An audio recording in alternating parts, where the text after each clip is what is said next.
Alrighty.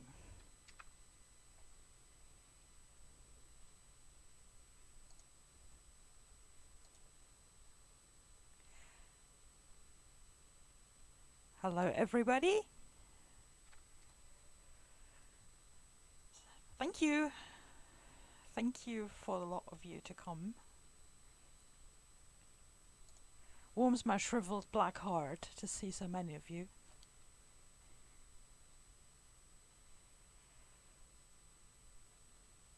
So, for this year's International Women's Day, I would like to talk about Yeesha, the broken desert bird. And as I said in my talk last year, the Watsonian, meaning the in-universe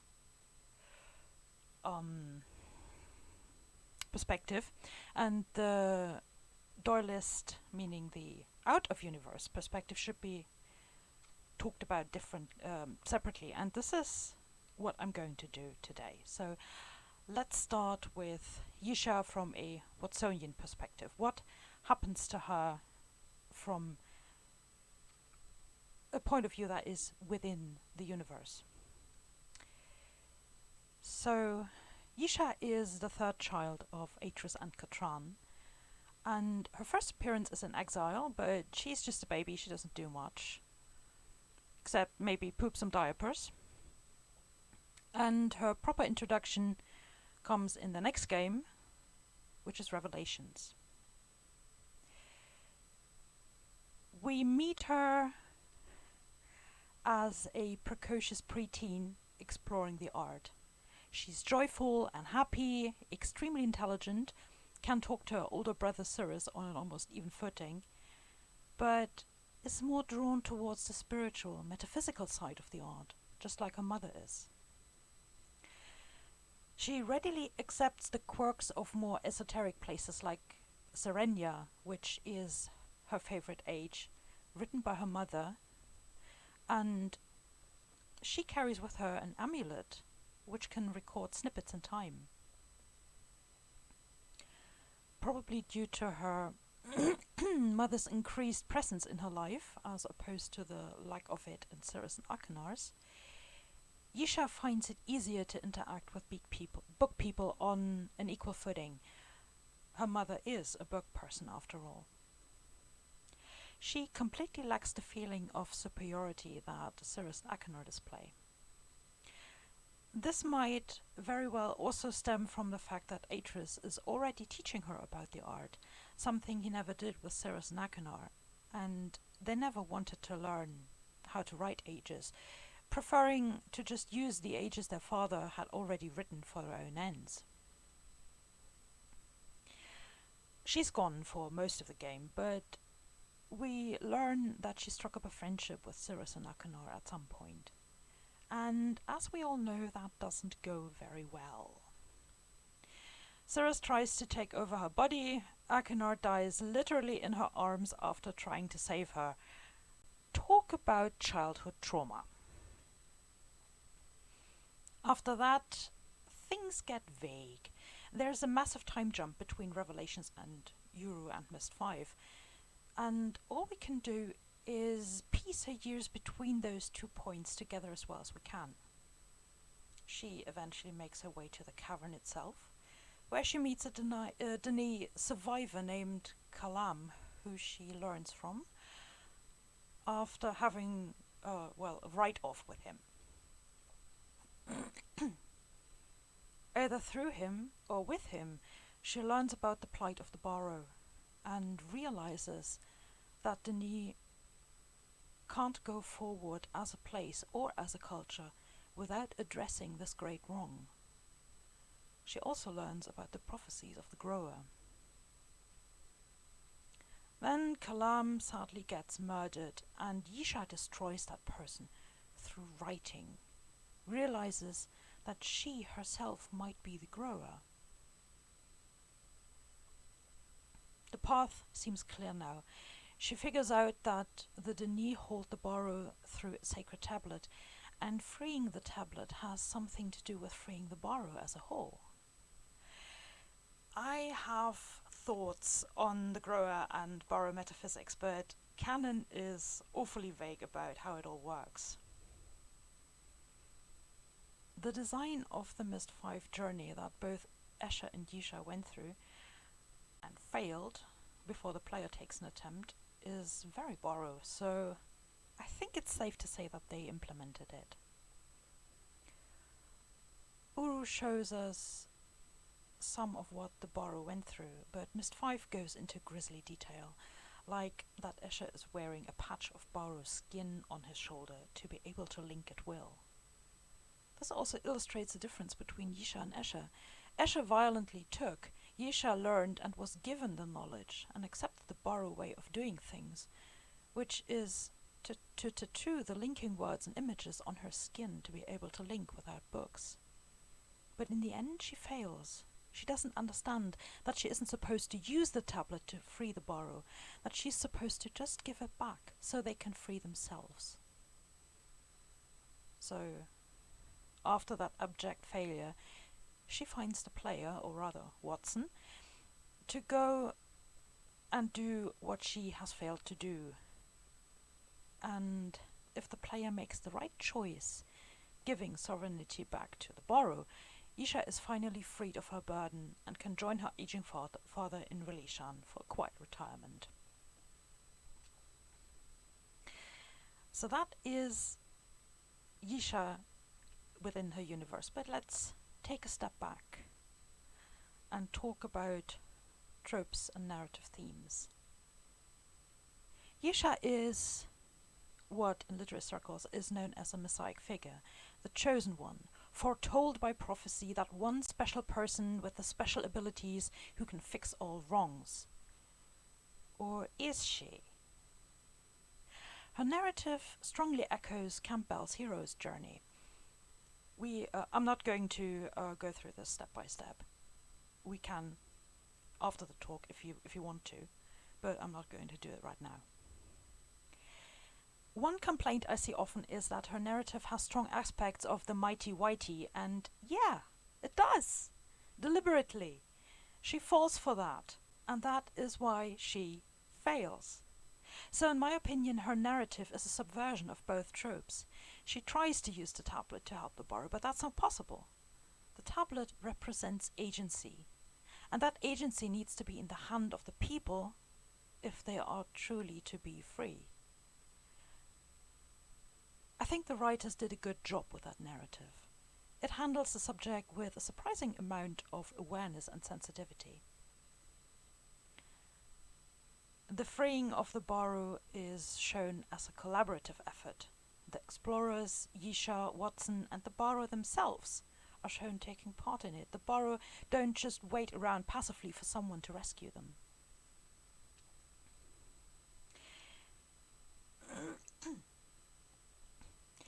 Is Yeesha a strong female character? There are a lot of misconceptions floating around about that term, so I'll give you a short definition. A female character who has her own goals and desires independently from a male character and acts on them. A character with agency in the narrative. She is definitely a female character whose narrative is A, not defined by her role as a wife and or mother, and B, she's allowed to fail without getting pushed into a villain role.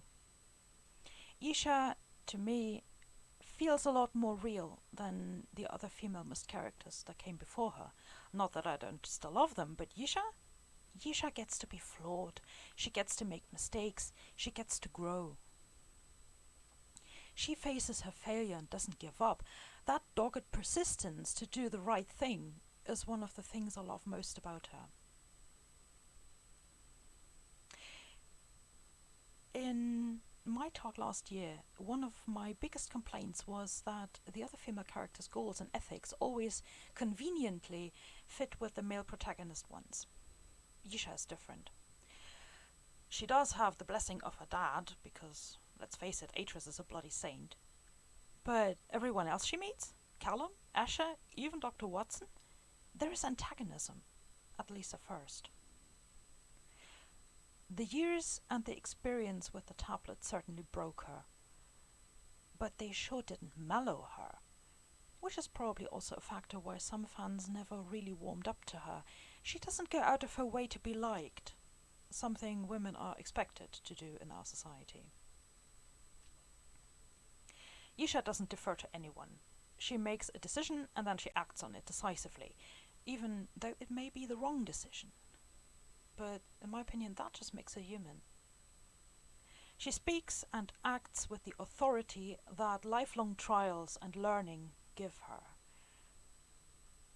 Also, her character design doesn't prioritize attractiveness, which I very much appreciate. She gets to look like a woman who had a hard life. Now, next.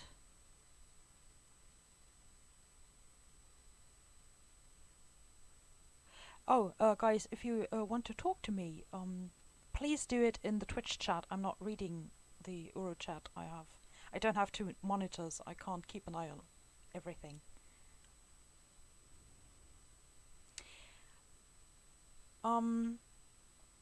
Relationships and influences is the next part I would like to talk about. There are four central people in her life: Atris, Katran, Callum, and lastly Escher.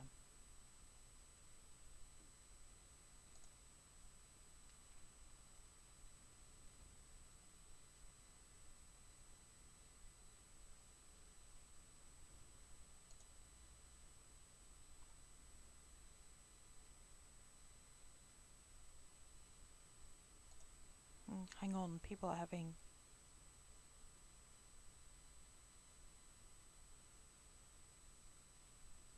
Alright.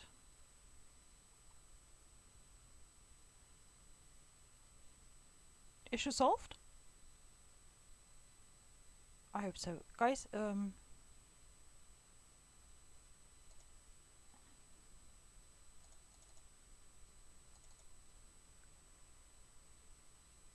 please use the Twitch chat to talk to me, because I'm having an eye on that, but I can't follow the Uro chat. Okay. D Woodhouse, thank you. Okay, let's go on with relationships and influences. Four central people: Atris, Katran, Callum, and Asher. Atris, he's her dad. He loves her to bits, and he really wishes that she would have an easier life than him. He teaches her the art, and I think it's his influence that gave her her strong moral core, but also the tendency towards self-flagellation that isn't really helpful to anyone. She willingly takes up his burden after he fails the tablet run. I was really surprised when I replayed Myst 5 recently to learn that Atris actually tried to solve the tablet thing too, which opens all kinds of questions where the order of events and everything is concerned. But after she fails too, she still keeps looking for ways to help the borrower. Their relationship illustrates one of the most painful aspects of what it means to be a parent and child, that both eventually have to let go of each other. That there are things a parent can't protect a child from, and that there are things a child can't ask for help with, because they know that the parent won't be able to help as much as they might want to. Her mother, Katran, well, their relationship must have been a strong one, but sadly it's very downplayed in the narrative. Katran's influence is Yeesha's willingness to boldly go, to experiment and to try out things that nobody else has before. Katran nurtures Yeesha's imagination and creativity, encourages her to follow her dreams, no matter how impossible those might seem. Her eventual Denis mentor and friend, Callum, they start out as adversaries. As Yeesha tells it, trust did not come easily. There was conflict between us. His ancient rules of Denis that I did not respect, and my creativity, which he feared. We fought and feared and battled and screamed until exhausted.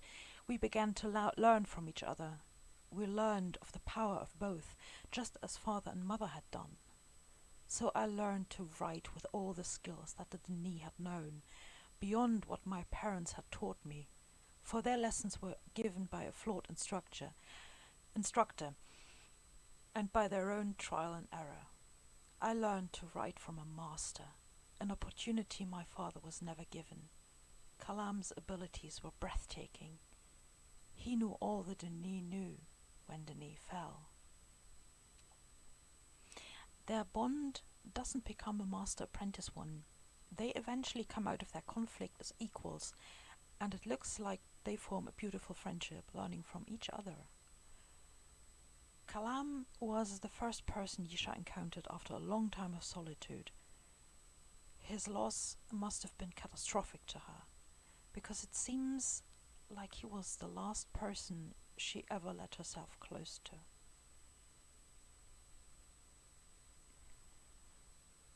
He is all that was good about Denis: knowledge, art, enlightenment, and he also neatly fits into the slot of the mentor figure who is taken away too soon, much in the way of Obi-Wan Kenobi or Gandalf. Escher, on the other hand, represents everything Denis hates about the Denis. Escher represents everything Yeesha hates about the Denis: oppression, imagined superiority, moral decay, slavery. She doesn't talk about him at all, while he's certainly obsessed with her. He's proud of the things Yeesha hates: the slavery, the exploitation of ages and their native inhabitants. He never saw the Baru as people and did atrocious things to them. And while he claims not to have enjoyed what he did, he's not losing any sleep about those things either. My personal theory is that he's actually the evil book who killed Kalam, and Yeesha wrote him out of tangible reality. He can link and move around, but he's never seen actually interacting with anything in the ages. But that's just my personal theory. In the end, Yeesha washes her hands of Escher and leaves it to the Baru to deal with him. Yeesha and the Baru, that's something, she tells us that she interacts with them, but it's all very, we're told, we're never shown. It's a bit unclear when Yeesha learns of their existence, since the mention of Atra's failed tablet run muddles things a bit. When exactly did this happen? It's during her time with Kalam that she learns about their enslavement. Her reaction is a strong one. She immediately emphasizes with them and is enraged on their behalf. Her words also imply that this has been going on right from the inception of the Denis. And I quote, "How could this be? On their backs this fallen empire was built. What hypocrisy! Such abuse of power! I think they even deluded themselves into believing their own lies. It pains me to the point of ill. It makes me pleased that they are dead. What I hate is in me." And that is what we call foreshadowing, I think. Freeing them becomes her goal. She befriends them after Kalam's death, learns from them, even allows them to put their markings on her skin. After failing to free the tablet, she keeps working towards freeing them, and instead of getting them all free, she devises a method to free one of them at a time via the explorers who get to call to Denis. It's almost as if failing a tablet journey locks the failed runner into limbo, right with the Baru in a way. Everyone involved is unable to move on.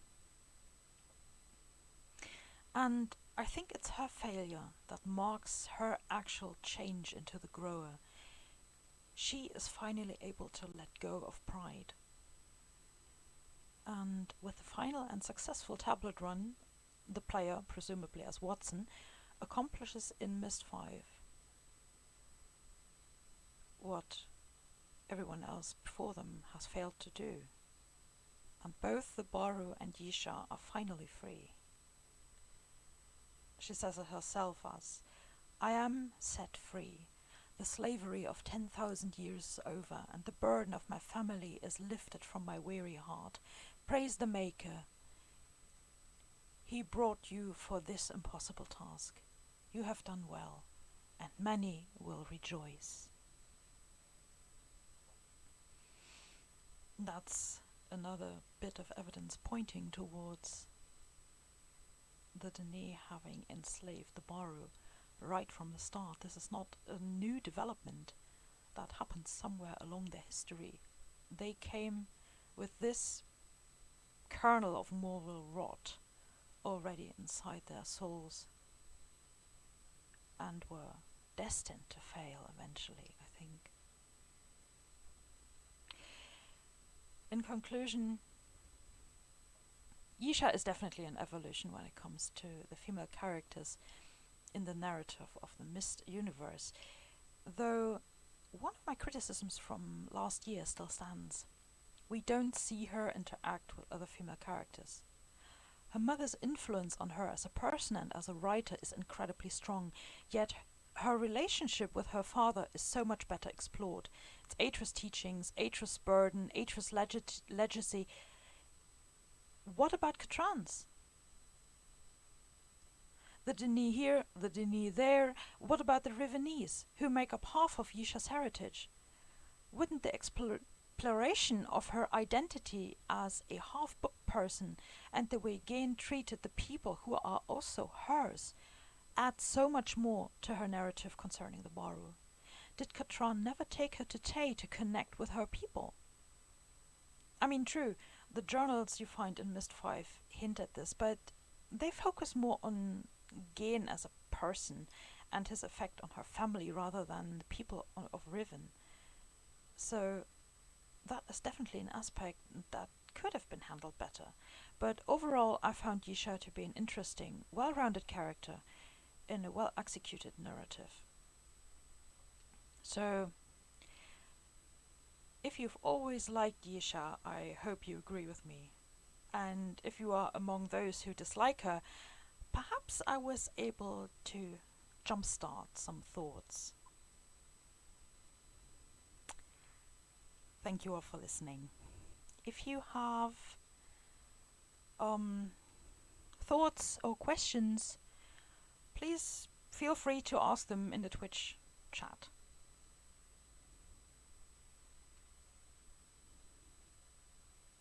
Because things get buried in the Uro chat way faster than I can read or answer.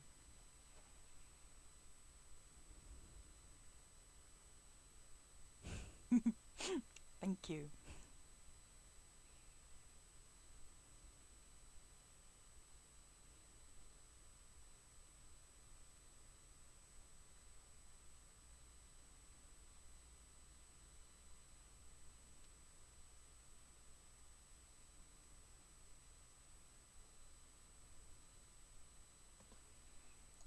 Okay, so for Justice Warriors, I've been working on a video essay of the politics of the Myst series, and this talk is right up my alley. A lot of my notes so far have been about the role women play in the series, so thank you so much for this. Oh, you're welcome, you're welcome. As I mentioned last year, I talked about Anna, Katran, and Keta specifically. So I suppose I should upload that talk to YouTube sometime because it's gone from Twitch. Do you write any articles, posts somewhere on this topic? I'm afraid not, no. Maybe I should, but I live under a rock. I don't do social media. at all. I mean, I've got a Tumblr stashed somewhere, but I'm not gonna tell you what that is.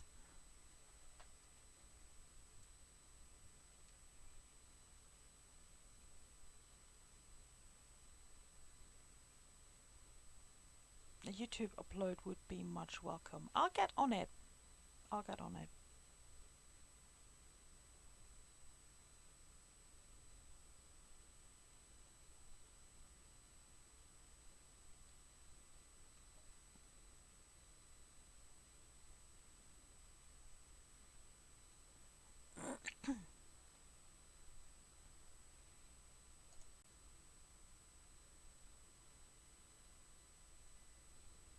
Anyone else?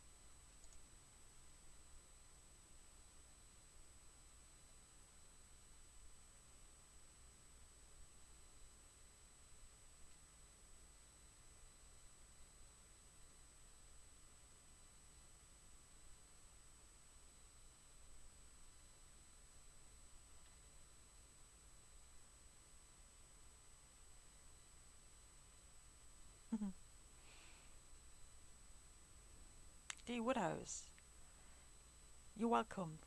Thank you for coming.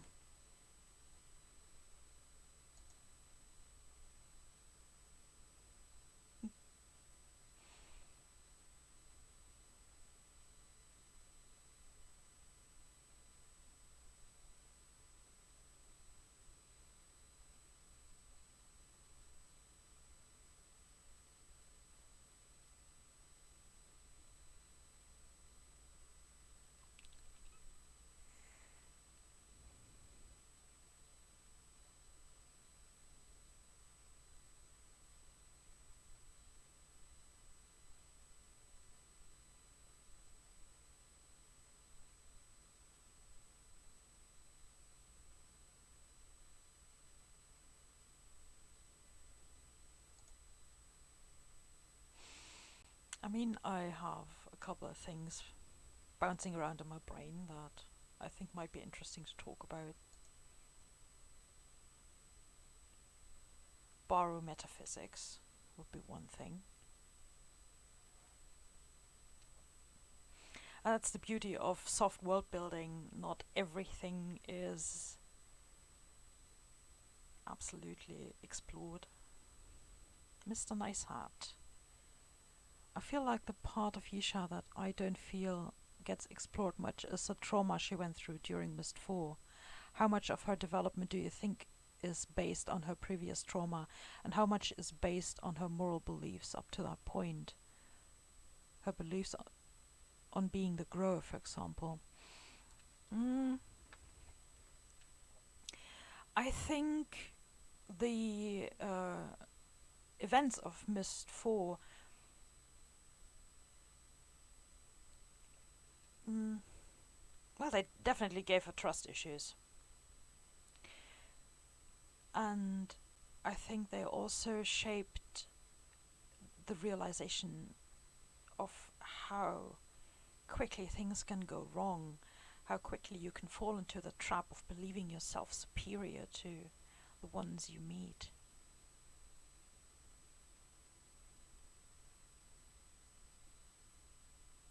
Her beliefs on the grower, I think those were more shaped by Callum and the Baru than anyone else, because when she meets Callum and gets to know him and learns about the prophecies, she believes that he is the grower. She doesn't think of herself as that. It's only when she manages the feat of writing that costs a person their life that she realizes, oops, I'm kind of OP. What happened here?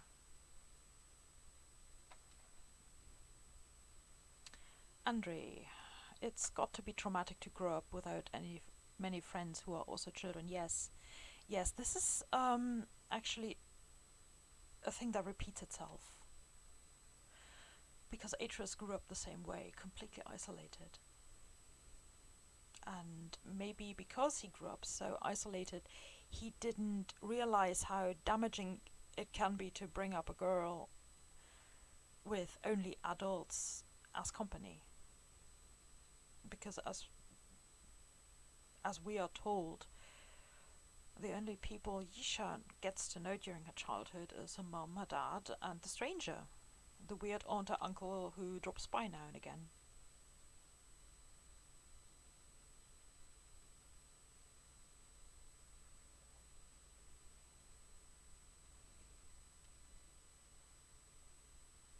Anya Da Finte, have you talked with Laughing Pineapple about Yeesha? She roleplayed Yeesha for many years. No, no idea. No idea who that is. I'm sorry. I live under a rock.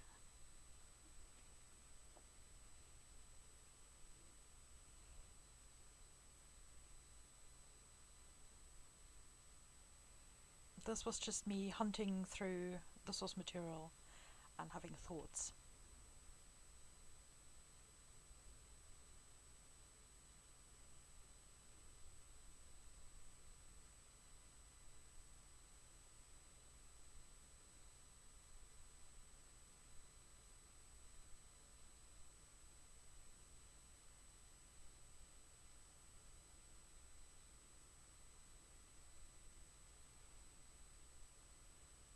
Kelsey, if you'll excuse me, I'm going to go get some dinner now. Yes, please. Happy eats.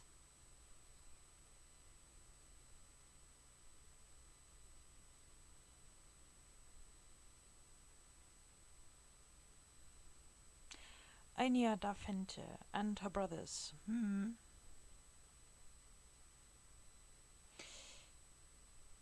I mean, Atreus was, well, I think in Revelations, her relationship with Cirrus and Achenar was a very recent thing. So she didn't really grow up with them. She knew them for maybe a year ish. It doesn't sound to me that they had like this actual sibling relationship.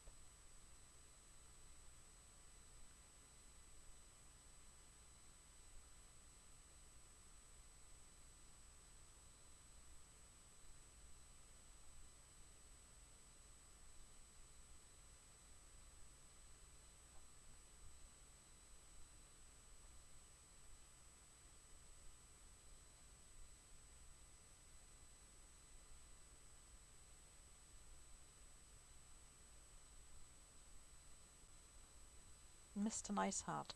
I do like that Yeesha's leadership qualities can also be seen in Revelations in a minor way, with how willing she is to present things like her bugs or general knowledge to the stranger. Not exactly much, but I always found it a cute little touch. Oh, yeah, she's definitely a precocious little thing. But, I mean, she doesn't interact with other children, it's just adults around her, so I suppose she copies the behavior that she sees because Atreus is much the same way. If he's got something that is new and exciting, he totally drags you along to whatever he's doing because that's what he does, and I think that's what she does too.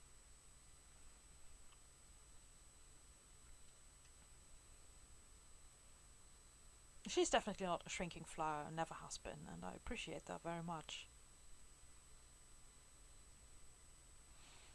As child characters go, Yeesha in Myst 4 is really endearing. I enjoyed her presence in that game very, very much.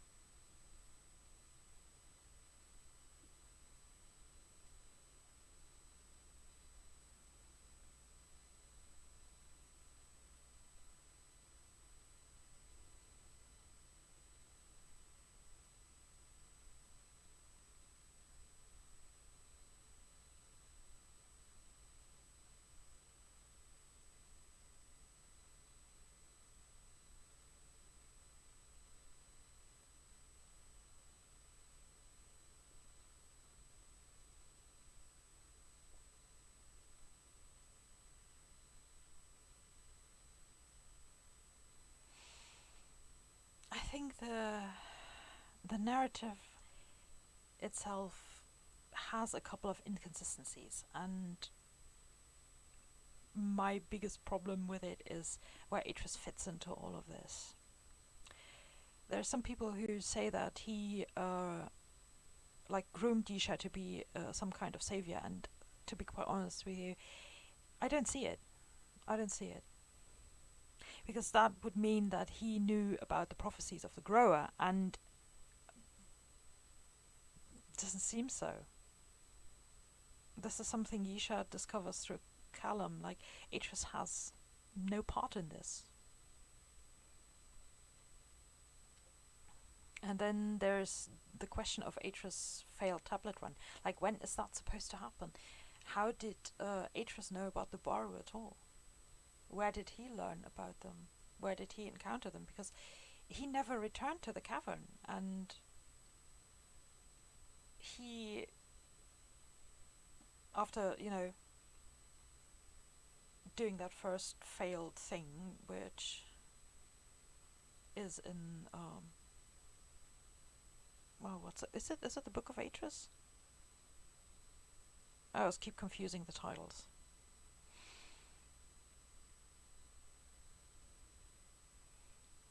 Mr. Nicehat says, I almost wonder how much Serenia had an effect on her. She clearly showed great fondness, but it was never clear how much of her experiences there influenced her.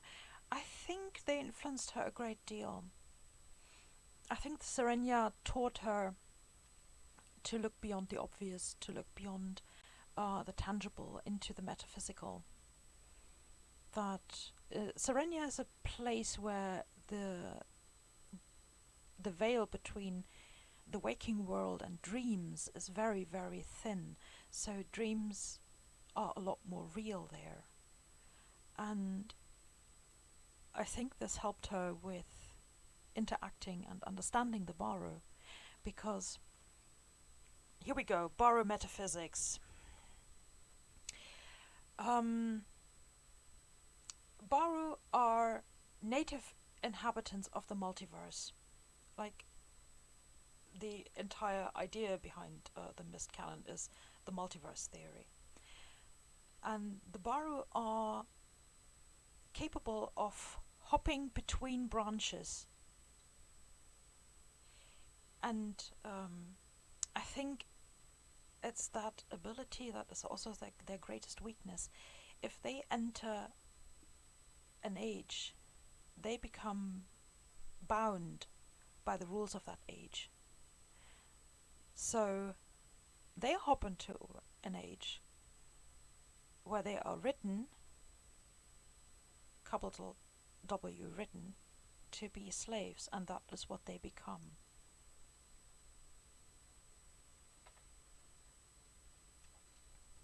But that's just my theory on how it all works, because, as I said, soft world building, the rules of the universe do what the plot needs them to do.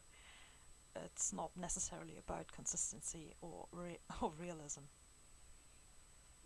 But I think it's fun to speculate.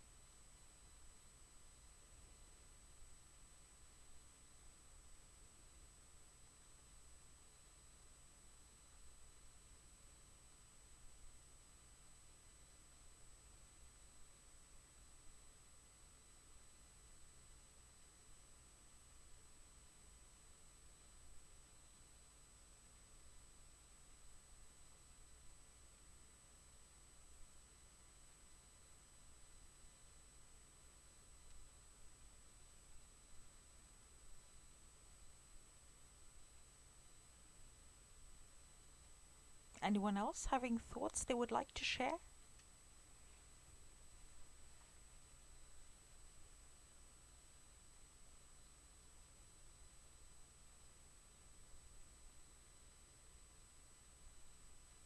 This is kind of my favorite part of these talks, the massive nerd out afterwards.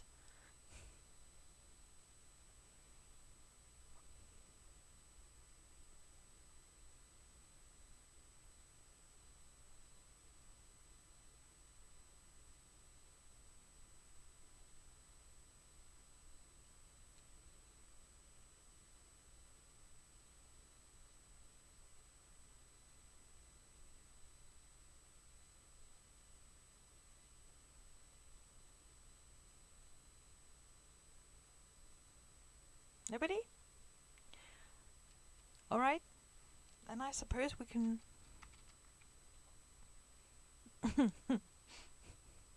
Oh, please. You're here. Nozilla says everyone is clearly not nerd enough. I beg to differ. You wouldn't be here otherwise. Alright. Thank you all for coming and listening. I hope you have fun. And I hope you have a great day. See you next year, maybe. Or earlier if I manage to finish that thing that I'm writing about Kadish. You're very welcome and thank you. So,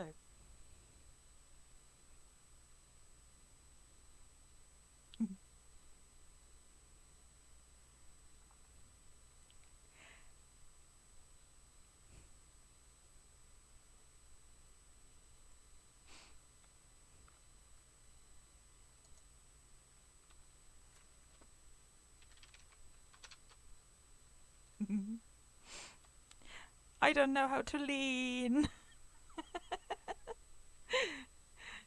Alrighty. Bye bye.